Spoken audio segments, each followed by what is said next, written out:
What is up, beautiful human? I hope you're doing well.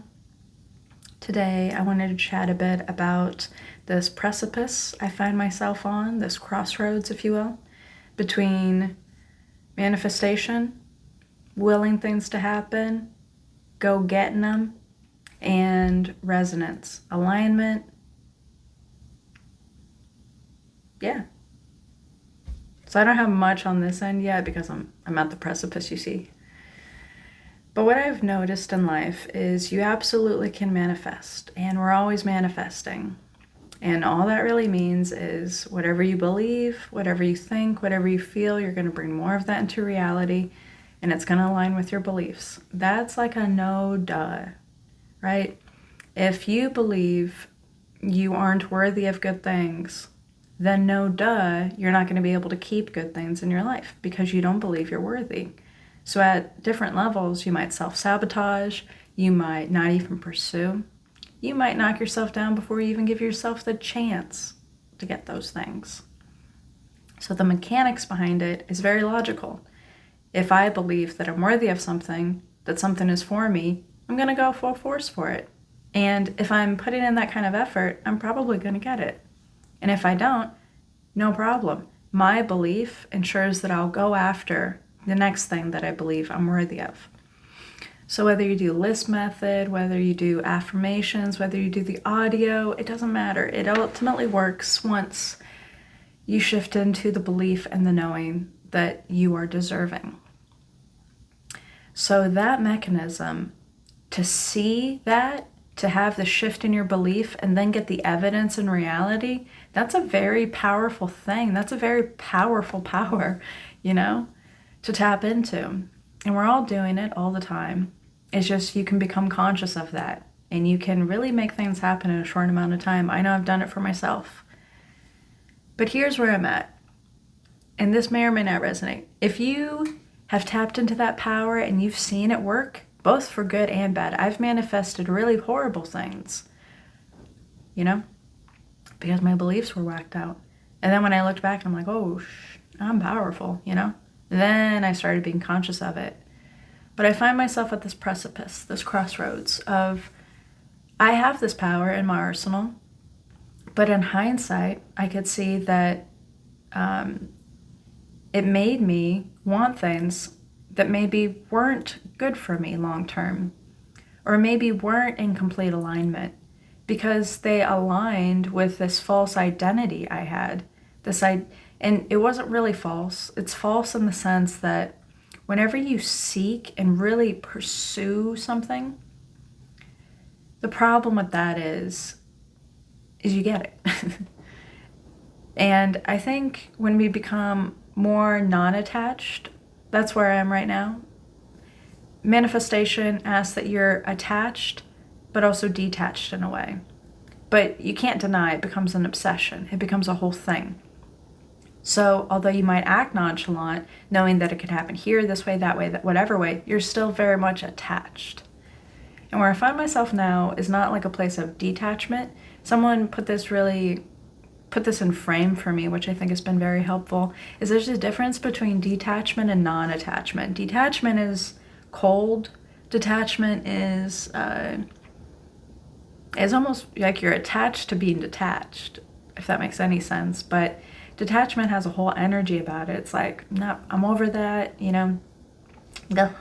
It's like a whole get away from me, detached. But non-attached is more loose. It's can't happen, might not happen. But I'm fine regardless. It doesn't impact my quality of being.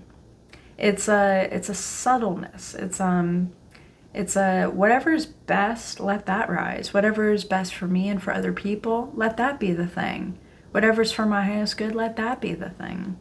Whatever's for my soul's evolution, let that be the thing. And I find myself very much in this energy of non-attachment. I'd also say I'm trying to focus on that. When I find myself grasping at something, wanting something to be the way I want it to be, want it to align with the story that I have going on, I find myself just letting go a bit because I don't know. I don't know if it's that. The mind just creates story after story after story after story. It's so exhausting. I don't think our mind is meant to do that. I think it's overproductive. I don't like it. But yeah, I'm in this place of non-attachment where I want whatever to come to me as it will. I want to feel a resonance, you know? I want that to guide me. I want that resonance to guide me. And I've let it. I've let it over a little while. It's like I'm getting my bearings with it. But it's the only truth I think there is when we don't care so much about the outcome, but we feel into what resonates, you know? People, places, things, ideas. And as I'm at this precipice, I don't know. It feels scary. I feel like I'm going to look back at this in like 2-3 years and be like, I was so scared for nothing. But let me tell you, what I've noticed in people that I've known in my life that have been interested in manifestation, for myself, for other people I've seen talk about it, and they have enough of their personal history, you can see. Everyone I've ever known, and for me included, you get into manifestation because you're in immense pain. You're in enormous amounts of pain, and this becomes your saving grace, more or less. You realize, okay, if I can take full responsibility of my reality, then I'm safe. I'm in control. I'm good. And that becomes a solace. That becomes like a place for you to reside. Because if everything comes back to you, then you're in control.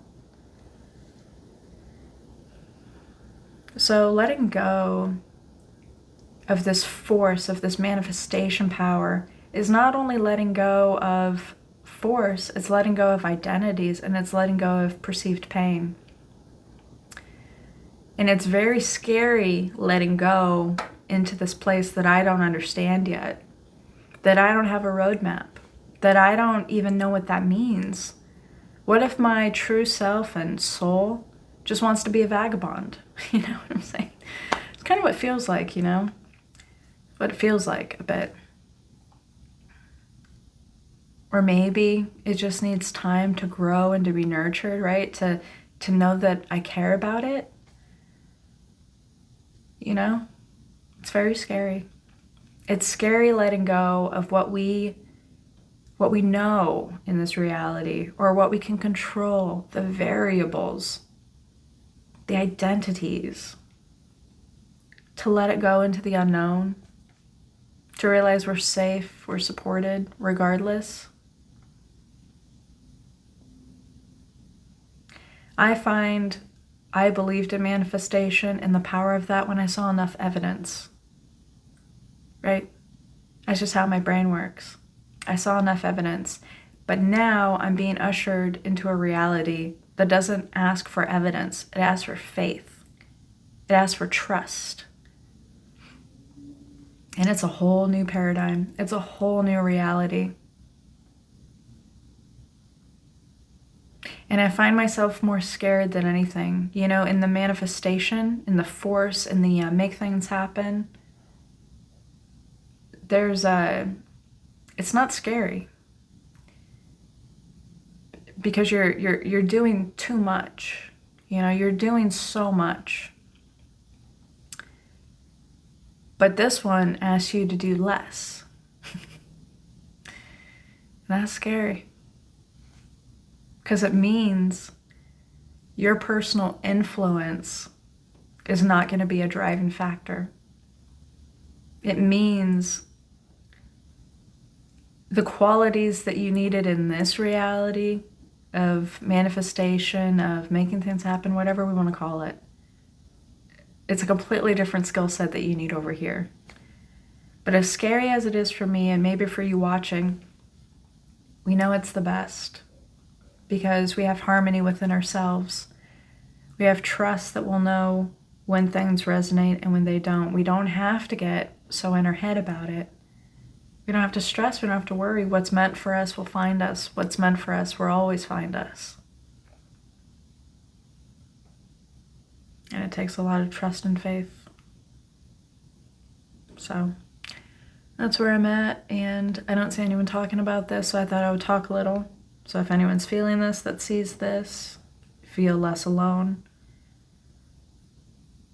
And who knows, it's a weird mind thing. As soon as the mind takes over, it's like you'd be dumb to let go of what you built to save you, to protect you from more pain.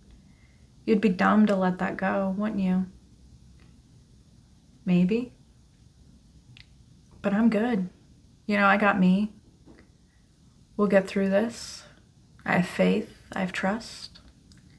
And it's a journey. If I keep doing that kind of reality, it'll always feel a little off. It'll always feel like maybe it's someone else's life and not mine. And that's what I gotta honor, because that life made me want to exit all the time. I believe there's a life and existence where I don't want to exit all the time. And I owe it to myself to find that. And you owe it to yourself too. So I'm running out of time here, but just want to say thank you for hanging out. Appreciate it as always. Hope you got something from this, and I'll see you when I see you. Take care.